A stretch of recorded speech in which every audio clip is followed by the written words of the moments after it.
各位觀眾，你哋好，我係頭條 Highlife 教育 CEO 系列嘅主持 Jennifer Ma。我哋今日好榮幸請到 Kellett School 啟力學校嘅校長 Mr.Mark Steed 做我哋嘅嘉賓。呢間學校被譽為香港版嘅倫敦私立日校。咁呢間學校有啲乜嘢特色呢？我哋今日就會同 Mr.Mark Steed 去解構一下啦。Principal Steed, welcome to our show. It's great to be here. Thank you.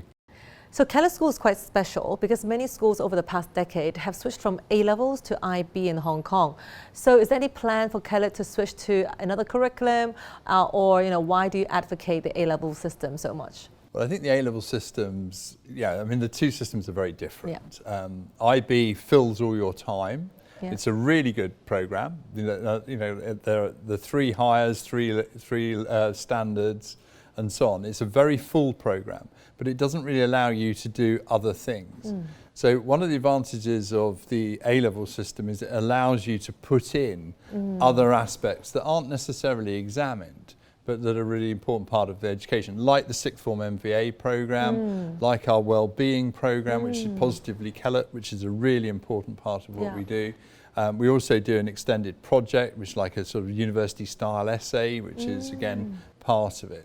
So those things are really important, but it also allows the students who've got time to explore other areas as well, so that they can develop. And I think if you're a very high performing school, then in order to get sort of students into places like the Ivy League colleges or into Oxford and Cambridge, you need time to be able to explore and develop intellectual curiosity. And it's not all tied down in the curriculum, so we have to have space to do that. We're very committed to it, and we're very committed to offering A-level within Hong Kong. It is increasingly rare, but I think we do it very well. I mean, we've got some of the best A-level results in the world, right? And so it's we are able to get people into top institutions, and and that's what we're aiming to do, is to sort of get people on to the next stage and prepare them properly for it. So over the past year and a half, we have seen, even in my capacity in education, I see lots of parents reconsidering going abroad to study, perhaps because of COVID concerns, or they feel actually schools in Hong Kong are pretty adequate. Have you seen a surge in interest coming from, in particular, local school parents looking to switch into international school education? We've seen a huge rise in demand in the school. The school's always been popular, but I think it's partly because the school's got to a level of maturity now. We've got, we've been growing over the past 7-8 years, and we're now got to the point where we're sort of full size and great facility as well. Yeah, we've got fantastic facilities here, and we've got a new sixth form centre being built in over the summer. That's going to improve what we've got. We've got a new library going in. We're looking to sort of upgrade those so they're less traditional and a bit more like a university style sort of learning space. Those sorts of things I think are looking at what we're doing, but also I think one of the reasons people are looking at it is because we've got a broader view of education in the way that the UK schools do. So we've got a very, very strong co-curricular program, very strong sport, music, drama, in terms of public service, in terms of outdoor education. All of those are really important parts of the education here. And they're traditionally things that people have sort of gone to the UK to boarding schools for. So I think Kellett is a really good offering of what it is to have a sort of classic UK independent school education, but without having to go to the UK for it. The majority of our students, over 50%, go back to the UK, and they'll go back. But that's because we've got a large British contingent within the school. About half our students, are UK passport holders. So. But we do send students all over the world to top institutions around the world, and including to the Ivy League and to Canada and top institutions there. And I think that's a really important part of how we're going to develop. I've recently appointed someone to the staff who is responsible for university entrance to the sort of top 20 or so universities in the world, sort of elite university entries, the ones where it's sort of really competitive to get in. And we've got a pathway for those students so that we're bringing that back to when they're sort of 14 or 15, so that we actually can work on a pathway.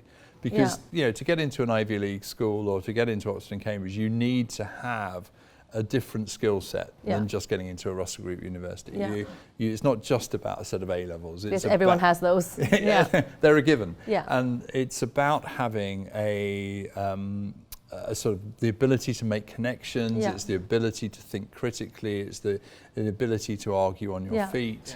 Shouldn't education be positive anyway? So why is it special to be Positively Kellet? What elements do you have in this special wellness program? You know, young people face challenges that I didn't face as a child. They've got mobile phones, they've got all sorts of devices that they're on, they've got social media pressures and so on.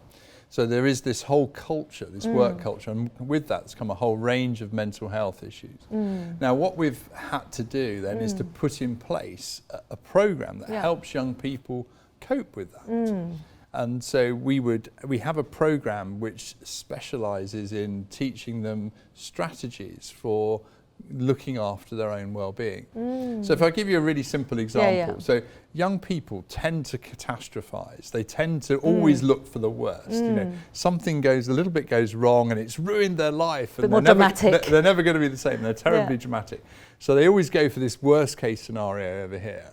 But so what we do as a technique is we teach the students to say, well, look, that's the worst case scenario. So what's the best case scenario? What could really happen here? Well, I might not have messed up my exam. I may still get my place in university. You know, it could all be happy. I will live a happy and fulfilled life. And then you look at the most likely scenario. So you go sort of best case, worst case, best case, most likely case.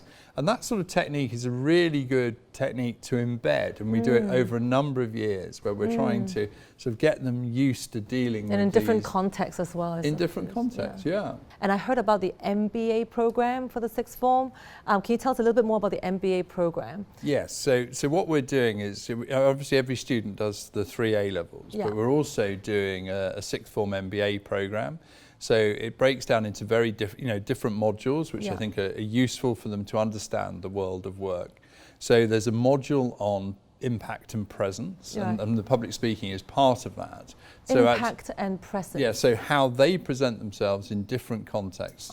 So preparing them for a formal interview, or whether they're doing a presentation, or whether they're just in a conversation in an adult situation, those sorts of things. So how they come across as individuals, what impact do they have on other people in an interview situation? That's really interesting because it involves a lot of self-reflection in the process.